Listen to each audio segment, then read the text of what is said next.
Okay,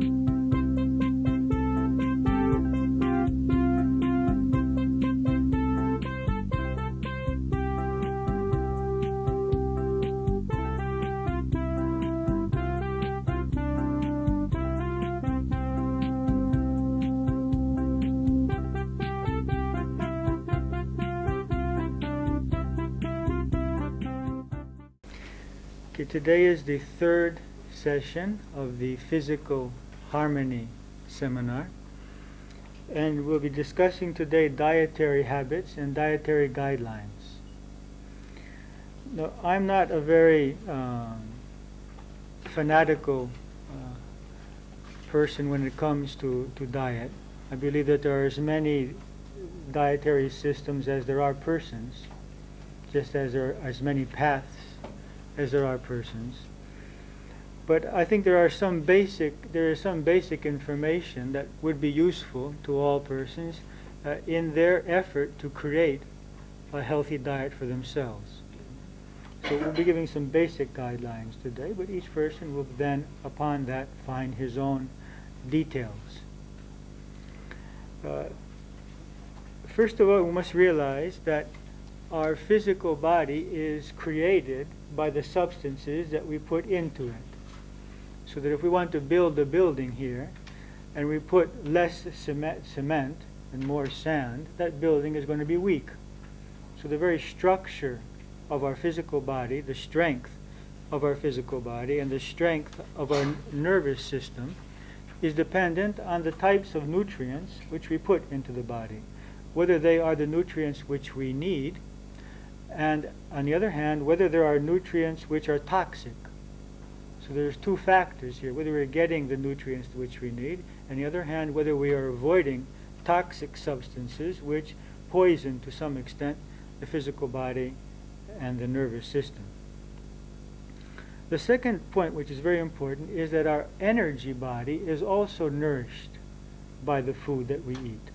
And when we eat food which is not alive, when we eat heavily processed foods which have been cooked for long periods of time or left for a number of days, then that dead food creates, in a way, a dead energy body. So we're interested in physical nourishment, the nourishment of the physical body, the cells, and secondly, the nourishment of the energy body. On the third level, the mind is also nourished by the food, and each food has its own vibrations. And that is why all religious systems suggest abstinence from meat before the religious holidays, before the liturgies which have the greatest spiritual significance. Whatever religion you may belong to, they will suggest that you abstain from meat just before those rituals. Because there are certain substances which develop a higher spiritual state, and other substances which lessen that spiritual sensitivity. So we're looking for a diet which nourishes us physically, energy-wise, mentally, and spiritually. So each food has those four levels: physical, energy, mental, and spiritual. And we want to take all of that into consideration in creating a healthy diet for ourselves. Now, there are some factors which we would like to take into consideration in creating, in discovering our own optimum diet. One is the metabolism of the body. Some persons have a high metabolism and can therefore consume larger portions of food and larger portions of fats or sugars or carbohydrates than other persons whose metabolism is low. So if we see someone next to us eating large portions of food and they have no problem with that, that doesn't mean that we can do the same. We have our own sensitivities and our own metabolism. The second is our gender, our sex. There are certain substances such as iron and calcium which women need more of, and certain vitamins which men need more of. So a woman and a man may not have the same optimal diet. Then we have the age of a person. As the body ages, its needs may change. It may have less need for proteins, less need for calcium as the body stops growing. Thirdly, it's the type of activity. Most of us live a sedentary life, and we have less need for large portions of carbohydrates. So whether I live an active life or a sedentary life will also be a factor which I will want to consider in creating an optimum diet. Another factor is the environment in which I live. Now there is a hypothesis among the advocates of natural eating that each environment in its own wisdom offers to each person that which he needs from that specific environment. And a rule of thumb is that I will eat whatever comes from a radius of 500 miles or of the area from the area where I live. That I won't be eating things which are coming from South Africa or from North America or from Alaska. That I'll be eating substances which are produced in this climate and in this season. Now there are certain foods which can be stored without losing their value, such as legumes, beans, nuts, grains, which we can eat all year long. But there are other substances, other food substances, which will gradually deteriorate. So at this point of time, we wouldn't be eating watermelons, because watermelons are not coming out of the earth at this time. Or papayas, because there are no papaya trees in Greece. So the idea is that I will eat in each season and in each place those foods which are offered to me from nature at that time.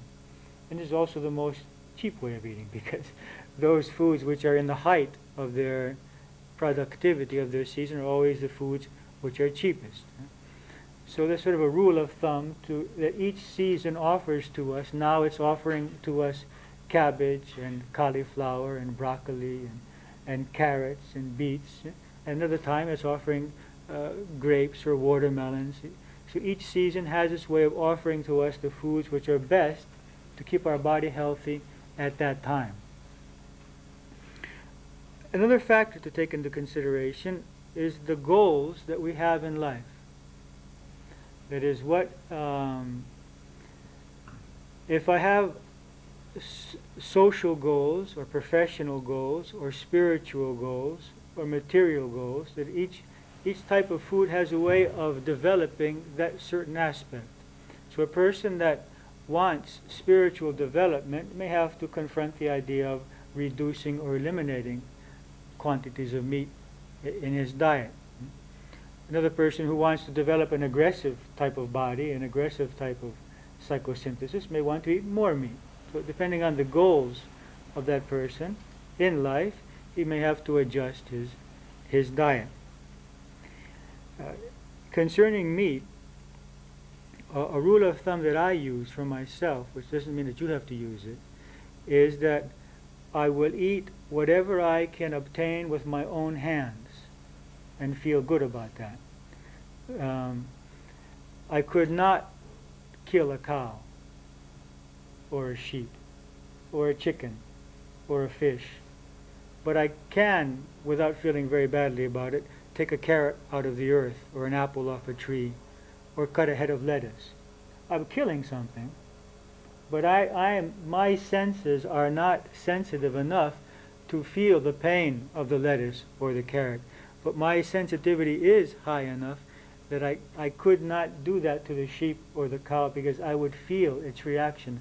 I see its reaction. So at the level of sensitivity that I have at this point, I could not obtain those food substances, but I could obtain the other. So if someone feels comfortable with that, and I'm sure there are many people who do feel comfortable with that, who feel that it's in the laws of nature to kill a chicken or a fish or a cow, I would say that food substance is compatible for their body at this time. So we say it's a matter of sensitivity. If I feel squeamish about that, then it's not really right to have someone else do it and for me to eat it. So if I feel comfortable that I could do that, then eat it. So it's a good rule of thumb. I think a very simple way for each person to determine at this point in his process what is appropriate for him to eat or not to eat. Another factor is hereditary weaknesses or allergies which may exist in the body. It may be an injustice. We may feel that we've been done an injustice by the fact that we cannot eat certain foods that other people can eat. But what can we do? It's a reality, and it's something that we'll have to take into consideration in creating an optimal diet. There are a number of people who are allergic to dairy products, and they may not even know it. They may have various forms of allergic symptoms and not realize that these are from the dairy products which they cannot digest. There are also a large number of people who are allergic to wheat and even to oranges. So if someone finds that he is tired frequently, that he cannot sleep well, he has difficulty in breathing, he has digestive problems, he may want to try eliminating certain food substances for periods of time to see whether his body reacts differently. He may even want to try fasting on water for 3 or 4 days to see if those symptoms subside, and then begin to add one by one various substances and see if the body begins to take on those symptoms again. And in this way he can begin to realize what are the food substances which are creating this tiredness or this weakness or these headaches or whatever the symptoms may be that we have not been able to understand what the cause is. Now, some basic guidelines about what would be an optimal diet. We have the phrase which says that the staff of life are the grains, and each country has its own grains. Some countries are based on rice, others on wheat, others on rye, barley. So grain is the basic source of energy and nutrients for the human body. And then we have the vegetables. That is 80% of our diet should consist of grains and vegetables. Now how much is going to be grains and how much is going to be vegetables depends on the person himself, depends on the time of the year. In the winter when it's cold, you want more grains, perhaps, and less vegetables. In the summer, we may not feel that we can take grains at all. We may want just vegetables and more fruits, of course, which come out more in the summer. So basically it's grains and vegetables, and these are supplemented by fruit, nuts, and dairy. This basic diet is this: grains, vegetables, fruits, nuts. The nuts should be non-processed, without salt, and the enzyme content of the nuts is increased when we allow them to soak for 12 to 24 hours. And this energizes the enzyme content within them.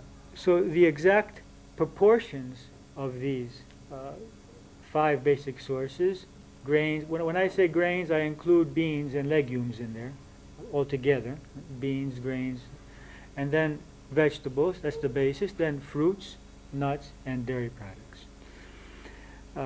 There's another category which are the sprouts, which is a very high source of vitamins, minerals, and vital energy because they're live, which is halfway between grain and vegetable. I mean, there's still the high degree of the seed there, or the bean, but also we have the process of going towards becoming the plant, and so it's a very balanced type of food. And you can make sprouts from any kind of grains.